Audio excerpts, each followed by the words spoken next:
Si aujourd'hui on t'est posé la question « Qui es-tu ?» ou dans mon cas par exemple « Qui suis-je » ou « Qui sommes-nous ?» Comment tu répondrais? C'est une question assez philosophique pour certains, assez basique pour d'autres. Il y a peut-être d'autres personnes qui vont commencer par dire « Qui êtes-vous, monsieur X, madame Y ?» Je suis Christiane, j'habite Paris, j'habite Montréal, j'habite Kinshasa, j'habite Lomé, j'ai fait ceci dans un cadre peut-être plus professionnel. Ils iront jusqu'à dire « Moi, c'est telle personne, je suis qualifié dans ça, j'ai fait ceci, j'ai fait cela. » Et d'autres personnes encore iraient peut-être plus loin dans une réflexion un peu plus philosophique pour dire « Moi, je suis telle personne, de la lignée telle, de telle famille. » Je me réalise en tant que personne, ma mission sur Terre et j'en passe. Mais aujourd'hui, avant de tourner cette vidéo, cette question m'est venue à l'esprit et je me suis quand même rappelé que ce n'est pas la première fois que cette question me revienne comme ça ou ce n'est pas la première fois que vous et moi entendions cela. Qui suis-je? Qui sommes-nous?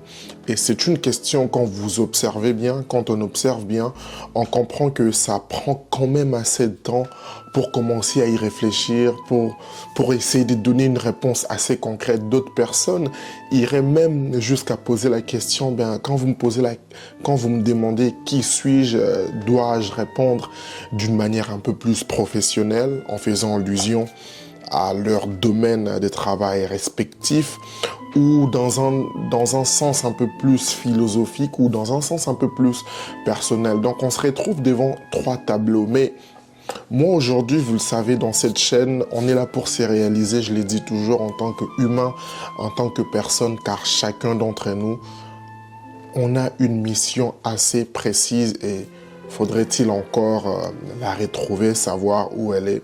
Et c'est dans cette question, en fait, que cet aspect de la chose rentre. Cet aspect de la chose de savoir qui on est réellement. C'est vrai que c'est assez difficile de retracer de manière concrète ou logique qui nous sommes, mais aujourd'hui, il y a quand même, dans les cas de l'Afrique par exemple, il y a quand même des grands travaux qui sont en train d'être effectués par nos frères, par nos sœurs. Aujourd'hui avec Internet, nos frères et sœurs panafricanistes par exemple, les données archéologiques, l'humain se retrouve un peu plus, mais dans un sens plus personnel, chaque personne essaye de donner un sens à sa vie. Chaque personne, vous et moi, on essaye de trouver l'essence de notre vie. Ce qui fait en sorte que chaque matin, on s'élève, ce pourquoi on vit. À une maman, par exemple, elle répondrait « Mes enfants sont ma raison de vie ». À un couple, par exemple, la personne dirait que ma femme est ma raison de vie. À un homme et vice-versa. Il y a d'autres personnes même, hein, si on doit revenir dans ces tableaux professionnels, mon travail, c'est ma raison de vie. Quand je l'ai fait, je me sens à l'aise, je me sens épanoui. Et ça, on peut comprendre parce que, là encore une fois, on se retrouve dans une situation où la personne ou ce que la personne effectue devient sa raison de vivre. Il y a même d'autres personnes, si on doit rentrer dans la religion, même si c'est un terrain assez glissant, des personnes qui vous diraient par exemple que moi, Jésus, Allah, Dieu est ma raison de vivre. Si j'ai vis, eh bien, c'est grâce à cette entité, c'est grâce à cette personne, c'est grâce à cet esprit et vice-versa. Il y a même d'autres personnes qui peuvent vous dire que moi, c'est l'argent qui est l'essence de ma vie. Tant que j'ai pas d'argent, je ne me sens pas bien. Et vice-versa, ça peut aller à des univers différents. Mais si on doit rentrer dans un cadre un peu plus en profondeur, dans les cadres de nous réaliser en tant que personne, je dirais que quand on me poserait la question de savoir, Monsieur Andy, qui êtes-vous? Ou si je dois me poser la question personnellement, qui suis-je? Eh bien, j'essaierai de répondre en fonction, par exemple, de mes expériences, de où j'étais, de où je suis et de où je m'en vais, par rapport à mes aspirations, par rapport à l'essence de ma vie. Est-ce que c'est l'argent? Est-ce que c'est l'alcool? Est-ce que c'est les femmes qui sont, par exemple, les moteurs qui font en sorte que je puisse me battre chaque jour? Est-ce que c'est ma famille? Est-ce que c'est mes blessures du passé? Est-ce que c'est mes expériences bonnes ou mauvaises? Ou par exemple mes objectifs de vie aussi? C'est plus qu'on réfléchit dans ce sens-là, qu'on peut commencer à se retrouver. Parce que c'est pas une question, personnellement, je ne pense pas que c'est le genre de question où je donnerai la réponse de manière directe pour dire que je suis telle personne, même si au-delà de tout, on est tous humains, on est tous nés dans une famille, on a un nom, on a un prénom, même si après, c'est pas nous qui les choisissons, mais ça, c'est des choses auxquelles on n'avait pas de contrôle quand nous sommes nés. Et d'ailleurs, déjà, la famille, c'est la seule structure à laquelle l'humain ne choisit pas. On est comme ça, on ne choisit pas son père, on ne choisit pas sa mère. On est, on les retrouve, on l'accepte, c'est la réalité. Mais à la question de devenir, je pense, aujourd'hui, c'est un devoir pour chaque personne.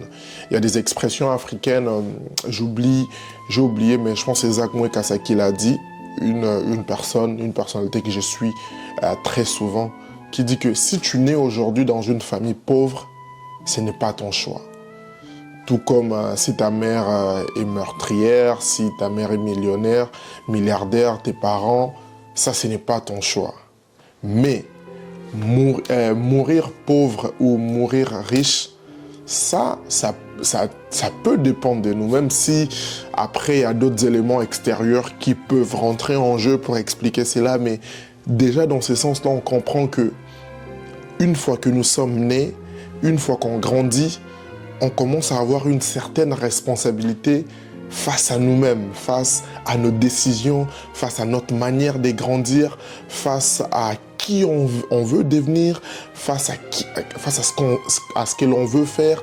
C'est découvrir, découvrir par exemple ses dons, ses talents, ce pourquoi en fait vous êtes né. Ça, je pense, c'est une démarche pour chaque personne. Et même moi qui vous parle, si je dois juste relater par exemple ma vie personnelle, d'où je viens, les choses que j'ai accomplies, ce que je suis en train de faire maintenant, vous constaterez que il y a un cheminement.